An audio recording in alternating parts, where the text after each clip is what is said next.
Welcome to Cold War Conversations, the home of real stories of the Cold War. Steve was a totally professional soldier with a brilliant sense of humour. So one May Day, when the Soviet Union was still there, he had a few beers and decided it would be a good idea to break into regimental headquarters, go up onto the roof where the flag that flew, the Union flag normally was, the flagpole, and he hoisted the hammer and sickle of the Soviet Union. This is Cold War Conversations. If you're new here, you've come to the right place to listen to Cold War history. Please make sure you follow us in your podcast app so you don't miss future episodes. This special episode was recorded in front of a live audience at the Imperial War Museum London in October 2025. I speak with Colin Ferguson, a veteran from the British Army's Covert Special Observation Post troop. They would allow the main Soviet forces to pass over them before deploying into observation posts where they would engage the enemy with the long-range guns and rockets of the Royal Artillery. We speak in detail about selection, training and deployment. Do check out Colin's podcast, The Unconventional Soldier, which offers first-hand accounts of past conflicts, military history, book and film reviews. I'm delighted to welcome Colin Ferguson to our Cold War conversation. Thank you very much, Chloe.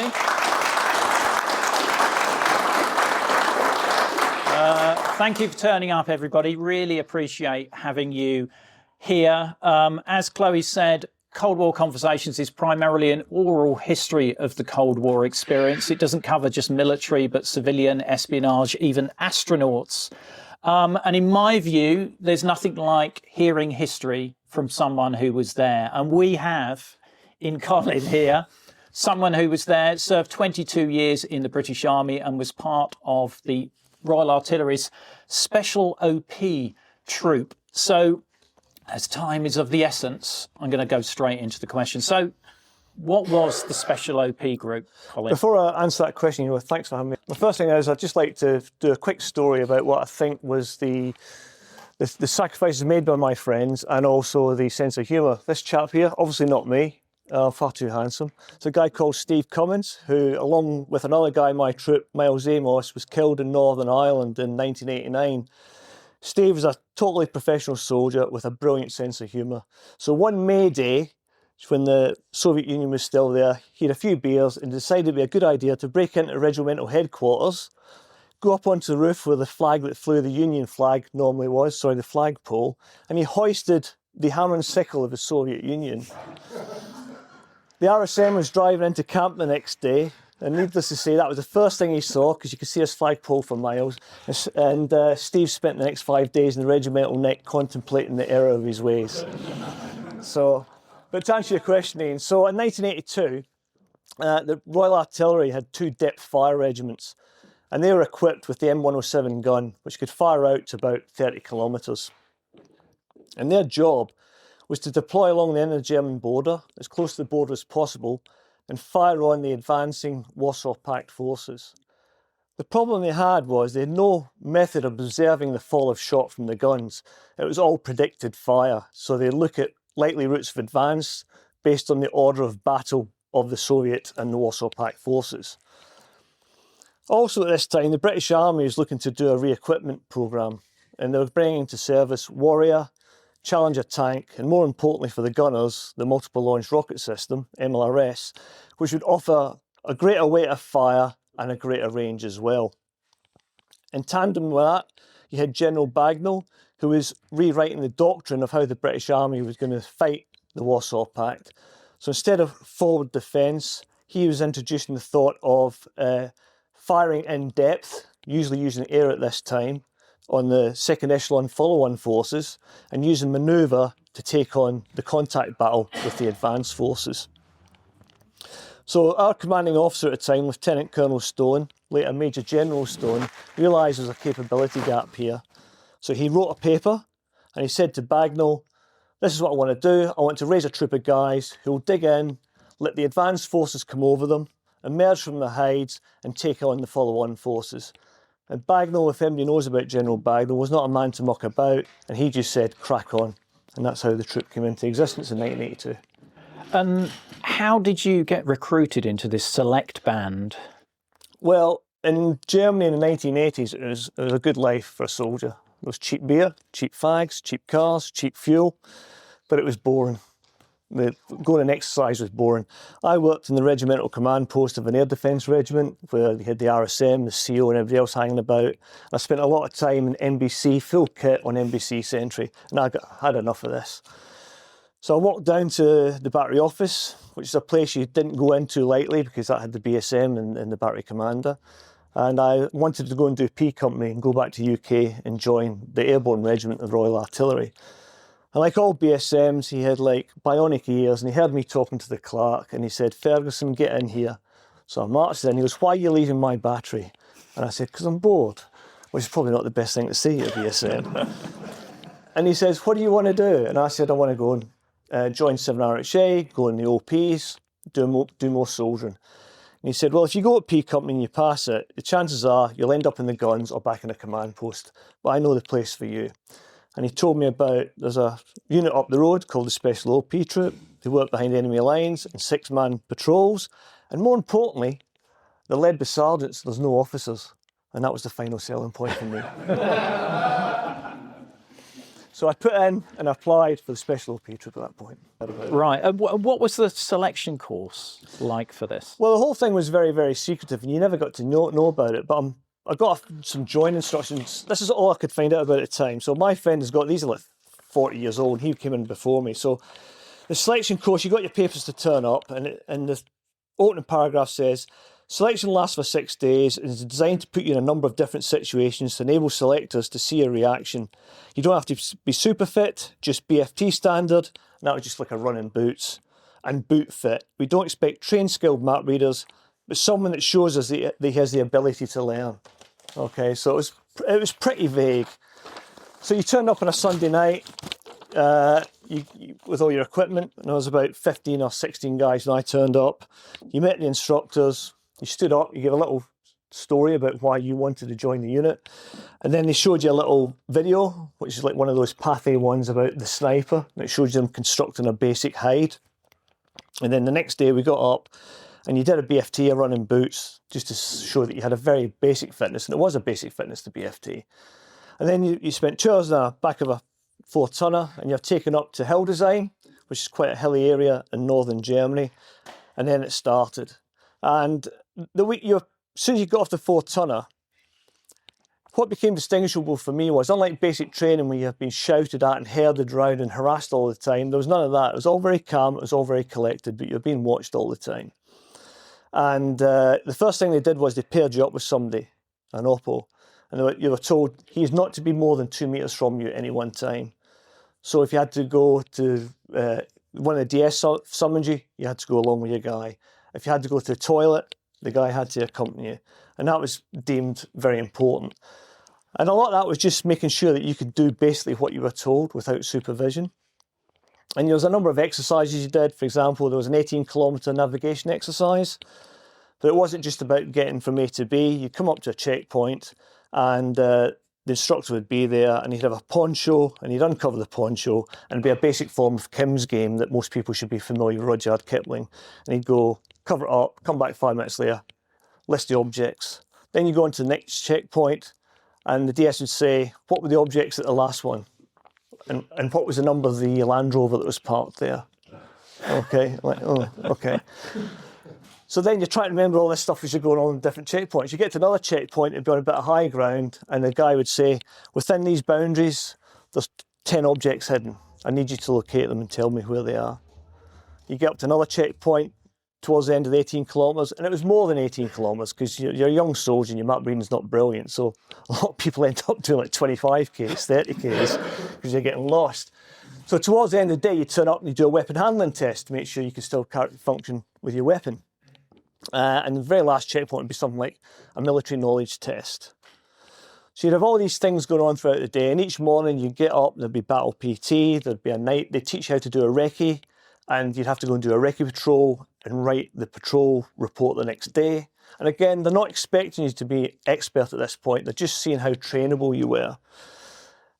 So you get less sleep as you go on, and sort of near the end, you've been with this guy, like me and Ian have been paired up, we've been beasted together, we're sharing food together, And then they introduced you to the noble art of milling, where they get me and Ian for 1 savage minute to punch the hell out of each other on milling. That's to show controlled aggression. And then the final thing was you had to occupy an OP. And at that stage in the game, we don't know anything. It was just crawl inside a bush and suffer for 24 hours. And write down what you saw in front of you as the DS went past in Land Rovers, dressed in like Warsaw Pact uniforms, that type of stuff. And then after about 24 hours, you were bugged out. You went to a checkpoint, an emergency rendezvous, and they said, get your warm kit off. And they did a 10-mile march with your webbing and your rifle. But at this point, there was only about 6 people left at this point. We did the 10-miler, got to the end, and you're thinking, that's it, there's a truck there, and you're thinking, oh, fantastic. And then they said, right, get some water down your neck, you're going round again. And so we drank a load of water. 4 guys decided that was enough. So it was just me and a guy now called Vinny, who's still a good friend of mine, left. And we went 2 miles down the road, and there was a Land Rover waiting for us. And it was just a sickener, just to test our resolve. And then you jumped in the truck, and then we went back to Dortmund, and then you got walked in and told if you passed the field that initial selection period. Wow. And then you've got a training course to get you right up to speed. Can you describe what that was? Yeah, so that was divided. I'll have to look at it here because I'm getting old now. My memory's rubbish. So it's divided into first a couple of phases, but 8 or 9 weeks, and 7 and 8 weeks, depending when the course was being run. So in the first phase, you did things like high frequency signals, because that was the main means of communication. They built up your basic infantry skills, because most of the guys were from the Royal Artillery at this point. Navigation, patrol tactics with 6-man patrols, NBC and first aid in an environment where you've got no help going back to your own lines. Foreign weapons training, because they said that if you ran out of ammunition or your own weapon didn't work, there's bound to be maybe a AK-47 or likewise on the battlefield that you could pick up. Ranges, how to construct hasty option OPs and dug-in OPs. And a hasty option OP is basically where you find the biggest, thickest bush. You crawl inside it, you had chicken wire covered in waterproof material and dark hessian, and you crawl in this bush, you cut your way in with secateurs, and you push it up, and you construct a rudimentary shelter in there. That wasn't your first option, because even back then, you weren't protected from fire from the Soviets, or more importantly, in our job, your own side. So you always had to try and get underground. So we always went for the option of getting underground. That would reduce your heat signature, everything else. So we're taught how to do dug-in OPs and hasty option OPs. And then there's a 10-day, 7 to 10 day, I can't remember off the top of my head now, final exercise, where you put all those skills together in one big package. And then you're taken back to camp. And there's only 4 guys on my course at this point. And you're told if you passed the field, that one. So the 4 of us were lucky. We then had a long weekend, and we went back on to the next phase. One thing I didn't point out was all during this training, the days were broadly similar during those packages. You start off in the morning with PT, and then they also started off with vehicle recognition and order of battle of Warsaw Pact forces. So even at night, you'd finish at 6, half 6 at night, you'd be in your room doing AFV recognition. So the days were long. They went on to about 9 o'clock at night just by doing all your sort of revision and stuff. Then you moved on to phase 2, where they taught you more in-depth things about HF signals. We were using 1 times pad to encrypt stuff that was there from World War II. So it was, you'd be sat with a torch in your mouth, trying to keep the light down, doing all these difficult calculations, the rain thundering over your head. Yeah, it was extremely difficult. Then you moved on to things like contact drills. So you'd be doing patrol contact drills, bugging out the OP from under the ground, all really good stuff. Demolitions. They did put a hospital week in, because when General Stone and his staff designed the course, they went to Hereford, they went to the Airborne Brigade, they went to Commando Brigade. And we ended up with sort of a mixture of all those training regimes. You can see that when you look into the training in depth. We're also very fortunate that for the first 10 years of the unit, we had instructors from the Parachute Regiment. And then from about 1991, we're extremely fortunate we had a warrant officer from 22 SAS, who was our chief instructor. So a lot of the drills and skills we were taught were coming from the Special Air Service. That relationship only ended in the start of the wars on terror, Afghanistan and Iraq, where they couldn't spare those guys to come and train us. You also did things like a week learning how to control artillery fire. There was a hospital week in there, but they binned that because the guys were going up to Iserlohn Hospital, which is a military hospital. They didn't really know what to do with us. One of the guys asked him, "What did you do?" And he said, "I watched an RSM's wife's piles being removed." So hardly the battlefield experience that you want. So they binned that, and we later went down to the International Long Range Reconnaissance Patrol School, who ran an excellent 2 weeks medic course. And then the final exercise at that point was you did a full mexe exercise for 3 weeks. The digging in of a mexe shelter, and it was they usually tried to conduct that during one of the major big divisional exercises, so you're really getting a feel for how it would work. And then if you passed phase 2, you still had another 4 weeks to go. You had to go down to the International Long Range Reconnaissance Patrol School and do the 2 weeks Advanced Specialist Recognition course and the 2 weeks Survival with Resistance to Interrogation course. And after that, you're qualified to go on the patrols. Wow. Well, how many made it through in your cadre? I had an initial week, there was 16 or so turned up, me and Vinny got through. For the main course, there was about 8 people turned up and 4 of us got through. Wow. I often take the mickey out of some people in the military when I say you can get a fit soldier and you can get a thinking soldier, but the challenge of a fit thinking soldier is a difficult one. Now, you mentioned mexes there. Can you just explain how you were going to be deployed and the setup of the patrol? So that's a mexe shelter. Everything the troop got was it's called a special OP troop, but that's a bit of a misnomer in some respects because we were specialists, we weren't special. The term special was used to differentiate us between conventional OPs. So this mexe shelter was a standard shelter. It was used for command posts. It was used for a variety of things. It was also used by 2-1 and 2-3 SAS and the Honourable Artillery Company. And that was one of the reasons they wanted a regular component, because 2-1 and 2-3, even though they were operating behind enemy lines, they were more strategic. The Honourable Artillery Company were going to be more or less doing our role, and they became our reserve counterparts. But the time that they took to get mobilised and get in, the Warsaw Pact had been probably at the ports of Calais. So that's one of the other reasons they needed a regular component. So this is how we deployed, 6-man patrol. You'd normally also have to dig in 2 further OPs from there as well, 2 fully dug in OPs. So the idea was you dug this in, it normally take 2 to 3 days. Okay, so you'd go from that. That was a template for marking it out. And you'd scrape back all the camouflage, carefully put it away so you could use it again. You'd wrap sandbags around the trees to stop sign like sand and dirt sticking in the bark and giving it the sign away to anybody looking for you. And that was the camming up process at the end. And that's all you could see, the little hatch there. I'm 6 foot plus. There's probably about 2 meters below me, at least, in there as well. So you'd dig that up, you'd camouflage it, you'd wait in the hide, and then you'd wait to be activated by the command post, and then 2 guys each would go forward to 2 OPs and sit in those OPs. How long would it take to dig one of those out? Oh God, that was worse than digging it in.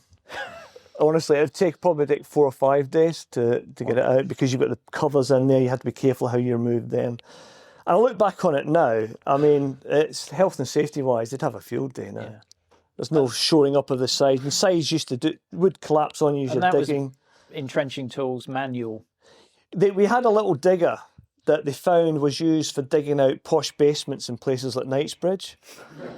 So they gave us that, but that couldn't get down to the last couple of metres, and the last couple of metres were always dug by hand. Right. So it was back-breaking work.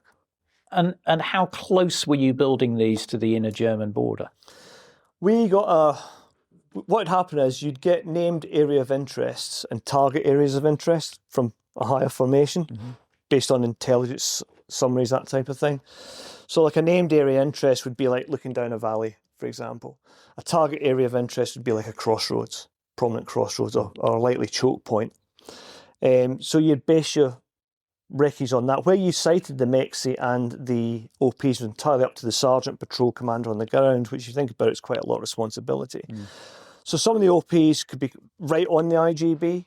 Some of them could be a couple of Ks away, maybe looking down into a valley. All depended on what the NAIs, as they're known, the TAIs were. And the selection of the locations, how was that done? Because the Soviets must have been expecting something like this. So how did you try and outfox them? You used to do things like pretend you're on like a signals exercise, because one of the things you have to do is you have to test comms. So you could try and do it covertly, which with 3 or 4 guys wandering around in a British registered car or whatever wouldn't go down too well. So a lot of times we'd carry out the recce's pretending we're on another exercise. So we'd go to a location for the mexe, because that's where the main signals were done from, and you'd test that you could get signals as well. Then you go out and recce the OPs. Now bear in mind, whether you're a Soviet soldier or a British soldier, a map recce is a map recce. So you've got to think about what the enemy, they always have a say in what you're doing. So a lot of times you look at do a map recce and go, that is an ideal position. But they're going to know that, so we're going to go to a less than ideal position just over there and try and outfox them that way. So you had to think, what would the Soviets do? Because the Soviets did have specialist units that were used for, and there are some unpronounceable Soviet acronyms that I can't remember off the top of my head, but they were trained to hunt down, stay behind soldiers and those people conducting those operations. Right. I can imagine living in one of those for how many days were you expected? Well, we were always told 3 weeks, and the exercises we did were normally 2 to 3 weeks. But, I mean, we'd probably be partying down there and the Soviets would be in London, but... But, I mean, what was it like? Because if you're in there, you have to stay in there, which means things like bodily functions. So the idea was that when you had 2 guys in each of the OPs and 2 guys in the mexe, you change over regularly. But in real life, that didn't happen because you're worried about leaving sign back and forward. There might be a lot of enemy movement going back and forward. So a lot of time you spend 6 or 7 days in a very small OP with barely enough room for 2 guys. And again, you're carrying out your bodily functions in there. And I can't make this any less crude than it is. You're basically crapping into cling film, wrapping it up and put it in a sandbag, and you're peeing into a bottle, which gets particularly nasty. The good thing is army rations sort of bung you up after a while, and by lying still, you do lose your appetite as well. So you're eating very little actually when you're in that. But then you might have to do a changeover, and that's usually done at night. So imagine you're coming out of that OP, you haven't moved for 6 or 7 days, you're getting up, you're going on a compass bearing in paces to where the mexe is, and it's bloody hard to find. We had first generation passive night goggles who work off ambient light, but a lot of these forests are pitch black. If there's no moon, it really is just stumbling around like a blind man. So for a lot of the last 10, 15 metres, the guy that's changing over from you would be crack the hatch on the mexe a little bit and he'd be talking you on to him. So he would talk you on, he would come out, you would go down, and he'd come up the hatch and he'd go off and try and find the OP, which is often a lot harder because it's smaller and all the rest of it. So you can imagine you're going down 2-3 metres into this mexe. First thing that hits you is the smell. A wonderful concoction of food, curry stews, farts. I can't be any more. This is the detail you get on Cold War conversations. You don't get this anywhere else. Somebody might have been for a crap, and basically crap was like a little bucket that you, again, you did your business into a plastic bag, wrapped it up. Of course, at the same time, you have to do the other ones. We had a little bit of plastic piping leading to a jerry can, which is painted yellow and covered in sand, so you knew you weren't peeing into a normal jerry can of water, drinking water. So conducting your business was a convoluted process. And then you get down into the mexe itself and it's crammed. When you first constructed them and before you did the backfilling, you go in there and it looks very, very spacious. But once you filled it with 3 weeks of rations, all the Bergens, all the equipment, all the batteries, everything, it became very, very cramped. You've also got the fact that, as I hinted back to health and safety, all the sides are bulging in with the sheer weight. It's very humid. We used to work in T-shirts down there. And members of the audience think, well, that's not very tactical. The reason we weren't worried about working in T-shirts was that if you were found in a mexe, you were going to die. They were just going to stick a couple of grenades down the hatch. There was no chance of you fighting your way out. You were just going to die. They'd probably call on you to surrender, whatever. And that was the fatal flaw. If an OP got discovered, everything got discovered.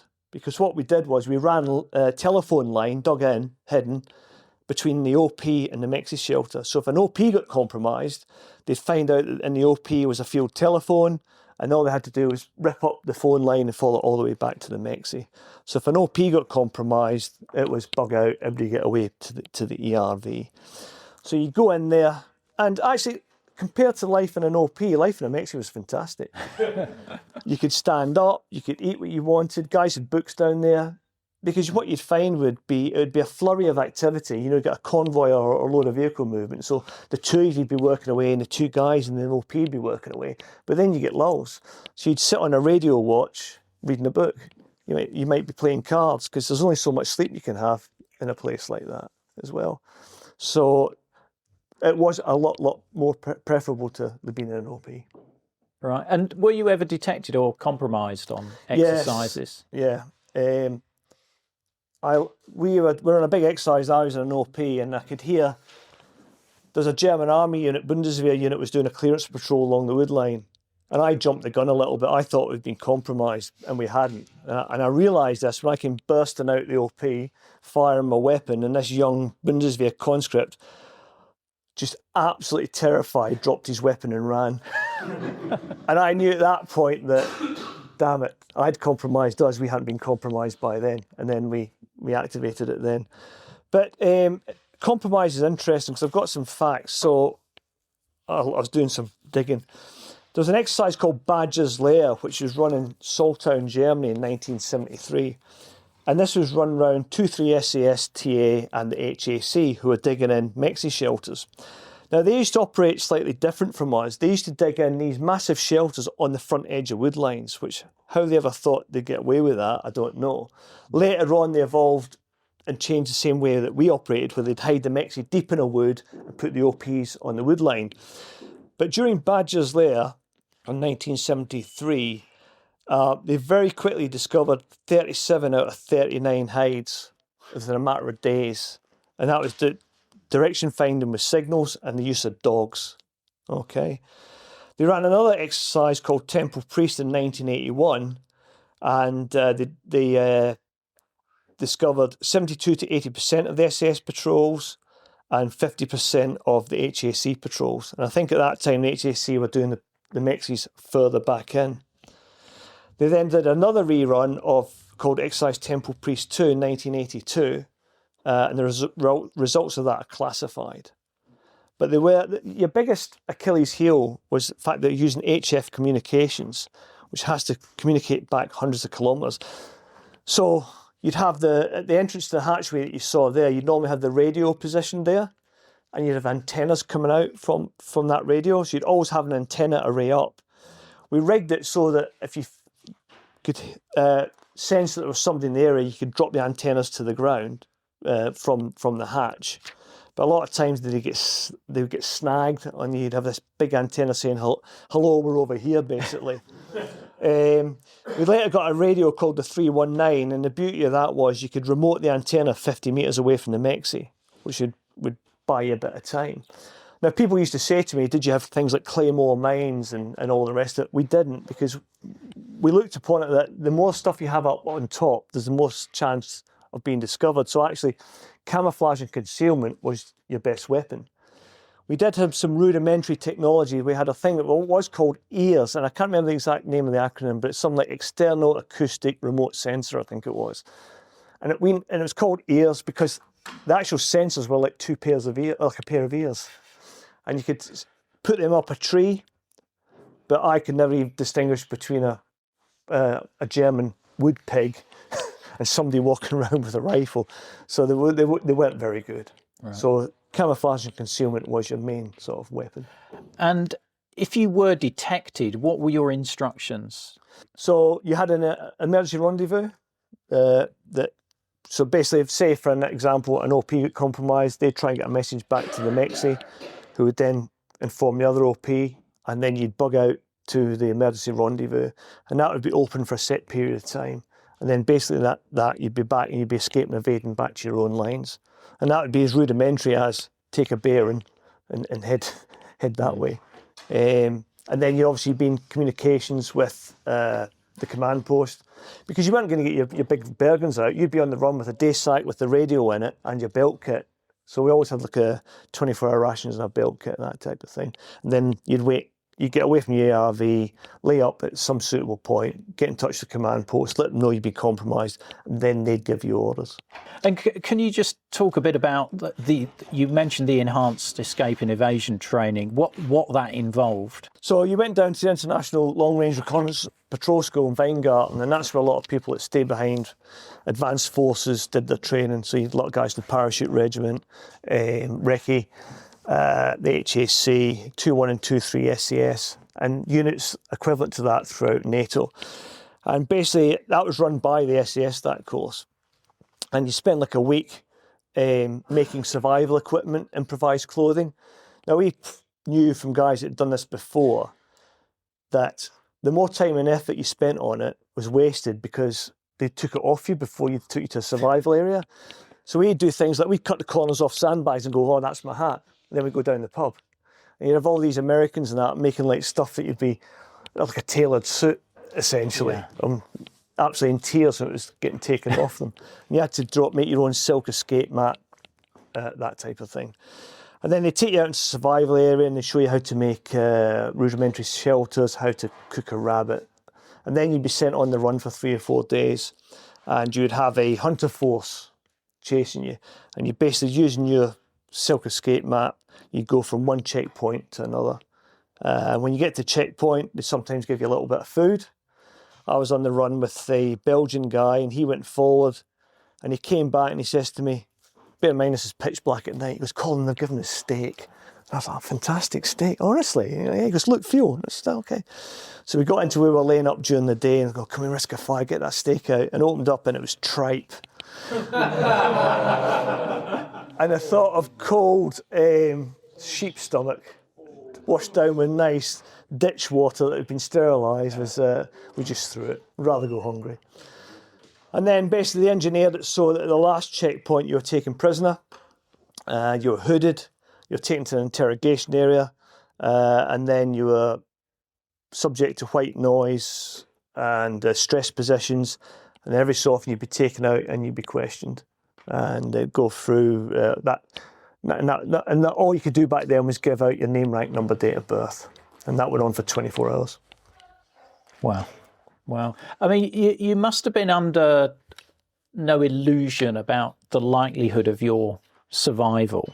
How did you deal with that mentally? And we talked about this before, and I've been trying to think back, and I don't think we ever really thought about it, to be honest. I think we're young and stupid. You're young and invincible. And also we had such good training that we were really confident. I don't think we're under any illusion that that we probably would have had a long life, but I think we had the confidence and the training to think we'd give a good account of ourselves. When you're serving with the British Army in Germany, did you think that war would break out at some point? Did you feel that was a certainty or not?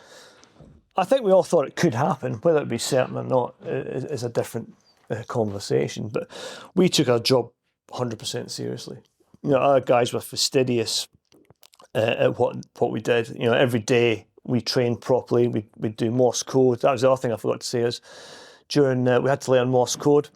If you're a basic special observer, you had to get 8 words a minute. For advanced, you had to get 12. But Morse code really was the weapon of last resort, because the thing about Morse is it's easily slow found. Transmission. Yeah, so it's just so easy to detect Morse. So that would have been for like a high value target, like a SS-21 or a really large headquarters of some type. So we trained very hard. We did Morse code every day. We did a good story about Morse. One day we had a guy from 148 Battery who was in our unit, and 148 Battery were masters. They were like 20, 22 words a minute, and he was a Nazi with his Morse. So one day one of the lads swapped the tapes round, and he came in and he put on AC/DC instead of a Morse tape, which really wound him up. And we did recognition. So the point of the recognition was, it wasn't just about able to identify a tank. when they flashed up an image of a tank, they'd say to you, what vehicle could you expect to see next? Okay. And what does that mean?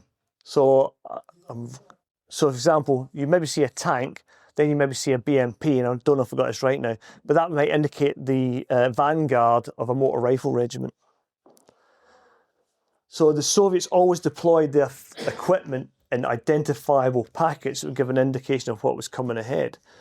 So you'd also be able to say that signature equipment would identify something else. So you might see a radar that would be associated with a missile launcher. So it wasn't just a case of saying, oh, that's a T-55, that's a T-72. We had to go right in behind the scenes and say, no order of battle. We had to understand the basic Cyrillic alphabet. We did uniform recognition. We had to know the difference between East German forces, that type of thing.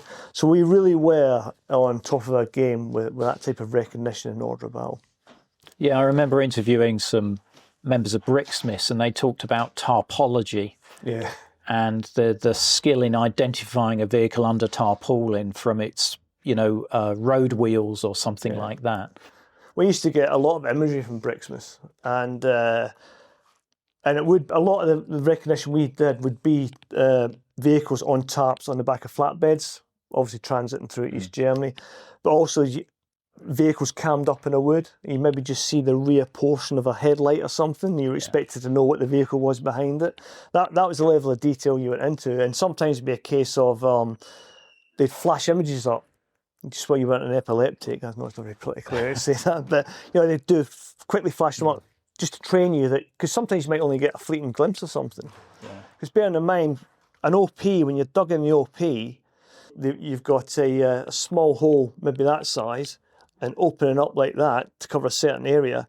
But then you'll have maybe a bit of scrim netting over the front, you maybe have some little bits of branches and everything else. So it's not as if you're getting a really good long look at something. And what you're getting a good look at, or not a good look at, is generally obscured. So that's another reason they're training your mind and body, like the muscle memory of how to identify these different vehicles. Did you ever get the chance to look at Soviet vehicles? Because I've seen some of the British Army training films where they've got BMPs and what look like T-62s or something like that. Did you actually get some hands-on? We did down in a place called Grafenwohr, which was where the Americans had a big base, and they had a lot of a Soviet collection, or a Warsaw Pact collection of BMPs, T-55s, T-62s, that type of thing. Yeah, so you can go in and generally, we think British armoured vehicles were rubbish and cramped, but these things were absolutely tiny. They must have been, the little soldiers from Uzbekistan would have been comfortable in them, but your average 6-foot Scotsman would not have had a good time in them. Yeah. I mean, when you look back at your time with Special OP Troop, how do you feel about that? What's your... I've got a lot of pride. It's one of those things where secrecy was a big weapon we had, but also worked against us. It really did impact on recruiting because you couldn't talk about the job. People didn't understand what the job was, so that impacted on recruiting. So, and the unit has grown now. So it started off as one troop in 1982, and by 1985 it was 2 troops, one in each of the depth fire regiments. In 1990, it amalgamated and became a battery. And then just as everything was going all right for us, the wall came down. So we had no reason to exist anymore. So the battery's been fantastic at reinventing itself and making itself useful. And what saved us from getting disbanded was the Gulf War in 91. And our battery commander at the time realised that this was how he could get the battery back on the map. So he went round and just basically said, give us any vehicles you've got left. And bear in mind, Germany had been stripped out. So we got a load of 432s, which were already 30 years old at the time. And we re-rolled as armoured recce. And we were part of 16th 5th Lancers Recce Group. We also supplied forward air controllers for that as well. And we had a good war, proved our reason for continued existence. And the unit still exists today. It's a battery surveillance and target acquisition patrols unit. It's served with distinction throughout the Balkans, Iraq and Afghanistan. And yeah, I'm really proud of where it's come from and where it's ended up. You're also a podcaster.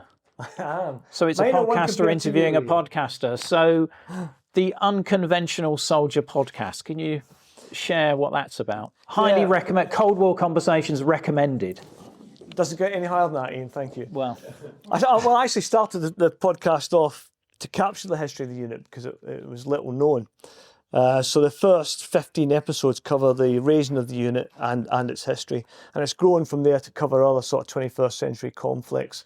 We've also interviewed members of the contemporary STA Patrol Unit 473 Battery, and I'm currently writing a book about the unit. It's period during the Cold War. I'm about 50,000 words into it, so 2/3 of the way there. going to have to do another interview then when the book gets written. I'll have loads more questions. Fantastic, Ian. I'll take advantage of that. Thank you very much. Well, thank you, Colin. Has anybody got questions for Colin? Do you, when you were sat in a low P, did you ever at any point think that BSM must have hated? He changed my life, because if I hadn't got into that unit, I'd have got out of the army. And after I applied for the selection course, he came round to me and he took me out map reading, taught me, improved my map reading for me. A guy called Pete Brookson, I still remember his name today, and he's one of probably the foremost influential guys that I based myself on during my 22-year career. He knew his soldiers. He knew that I know now that I probably wouldn't have been suited to go to 7 RHA in the airborne unit. He knew what made me tick. So if it hadn't been for him, I wouldn't have got anywhere. Did you have to do any sort of being alone for long periods of time, or with as a group? Was that ever an issue? No, that was one of the things we were looking for. You had to be able to get on with people in close, confined, dirty, uncomfortable places, but you also had to be able to function on your own. A prime example would be if you had to go on the run, you had to have that confidence and the skill set that you could function. You also had to be capable of independent thought. When you turned up at the unit, there was no rank structure at all. We had a troop captain, and he was the only one you called sir by. Everybody else was first name. So we'd let staff sergeant to gunner, which is a private. It was all first name terms. So that trust was built up. So you can only do that in a unit where the guys understand, know how to play the game. Otherwise it can be taken advantage of. Anybody else got a question? Where were these OPs relative to the border, if you like, between East and West? Were you over the border? No, we were always on the West German side of the border. It could have been 400 metres, a couple of hundred metres, up to a couple of kilometres. It depends, goes back to those named areas of interest and target areas of interest, wherever they were. But the idea was, we wanted to bear in mind those guns at the time could only range 30 kilometres. So there's a very small window for you to engage those follow-on forces, because if you remember, we were expecting the Warsaw Pact to steamroller through West Germany. Yeah, exactly. I mean, they're probably talking about they expected 3 or 4 days before it turned nuclear. So that was how they planned that. Get those follow-on forces engaged early on, while the guns were still able to engage well. Because remember, the Soviet army is based around artillery, and they had perfected counter battery fire as well. So once our own guns were unmasked, their chances of surviving were next to nothing. And that is really, I think, looking back on it now, engaging enemy targets would have formed a very small window for us. After that would have become all the intelligence reporting, which is why it was important that we could understand order of battle and all the rest of it. That's why we also did hasty option OPs, because if you saw a high value target approaching your dug-in OP and you're thinking, where are they going? They might be over there. You might have to deploy from that OP and singly, as you were asking, on your own or in your pair, and then put a hasty option in and get eyes on that high value target. So it wasn't a case of always being on the ground. You sometimes had to get up and move around as well. Anybody else? Yes. Do you think the nature of what you did changed through the end of your career? Obviously, it sounds like it's still the end of the Cold War, and then when you went to different terrains, was it a very, very different experience for you? And do you think that's carried on in the army, or is it like core skills that are universal for that type of role? I think those core skills are definitely universal. I think the army, you can divide things into 4 skill sets: shoot, move, communicate, and medicate. You know what I mean? If you can do the basics well, they'll always be universal. Likewise with covert observation, it'll always be those camouflage and concealment. You know, it's a lot more difficult battle space now than in my day. In our day, sort of the mid-80s, it was still very much an analog battlefield. There's not. Yeah, I go into my local gun shop and I can pick up thermal imagers now that'll fit in the palm of my hand.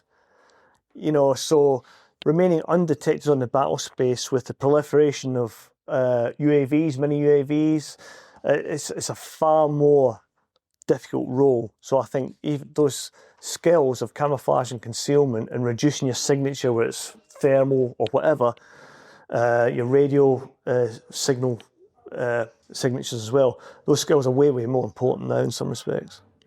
Anyone else? I've got a question. You mentioned Yugoslavia. What were you up to in Yugoslavia? Well, initially I went out to Yugoslavia as a sergeant patrol commander, and we were providing conventional OP parties for the Malaysian battle group, which was an experience in itself. And then the commanding officer of the gun regiment we were supporting knew we were good at covert observation. So he started setting us up to do some OPs to gather intelligence on organised crime, gun running and that type of thing. That intelligence made its way up to Banja Luka, and GOC at the time was a guy called Cedric Delves, who was a Hereford officer. So I got a helicopter flown down. I had to go up to brief Cedric Delves, which was quite an intimidating experience for a young sergeant, but he was really down to earth. He came in and he said, "How are you getting this intelligence? What are you doing? Who's your unit? What training have you had?" And I said all that, and he goes, "Okay." He goes, "We need to use more of what you're doing. We need to do something." And he said, "What equipment do you need?" And I told him. And he said to the officer with me, he goes, "Get what you can for him. Anything you don't have, go out and buy it locally or get it bought in the UK and sent over." And that was things like camera equipment, that type of thing. So then we are moved across to the Royal Green Jackets Recce Platoon, who'd just come back from Northern Ireland doing close observation platoon for a couple of years. And that was quite intimidating because, bear in mind, we hadn't really worked with infantry units before, and there was a degree of scepticism on both sides. We were, if anything, we were a little bit, are we going to be good enough? You know, the Green Jackets were looking at us and going, "Who the hell are these guys?" And the first job we did was outside a town called Dravar, and it was a very complicated job involving 4 or 5 OPs, I think it was 5, all inserted at the same time, basically cut off Dravar and not observe these targets around Dravar. And guess who got the first job of this now formed unit called the Dismounted Reconnaissance Unit? It was me. And the reason I got it, I'm pretty sure, is if it was going to be a cock-up, the Green Jackets weren't having any of it. So I had my own patrol, and I ran the operation, and the Green Jackets supplied 4 other patrols. And that operation was a success, and that sort of broke the ice with the Green Jackets, and we got on great with them. They were a great battalion. They made us really welcome, and we continued on. The DRU became a thing in Bosnia for a good few years after that. Great. So we've influenced future operations as well. Okay, last chance for any questions. Okay, I'd like to thank Colin for sharing his stories with us. There's plenty more stories, not always like Colin's, in the Cold War Conversations archive. So if you're not a listener, coldwarconversations.com is the best place to go. Let's give a round of applause for Colin.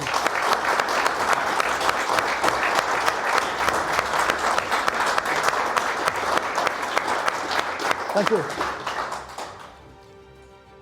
The episode extras, such as videos, photos and other content, are available via a link in the episode information. The podcast wouldn't exist without the generous efforts of our financial supporters, and I'd like to thank one and all of them for keeping the podcast on the road. The Cold War Conversation continues in our Facebook discussion group. Just search for Cold War Conversations in Facebook. Thanks very much for listening, and look forward to seeing you next week.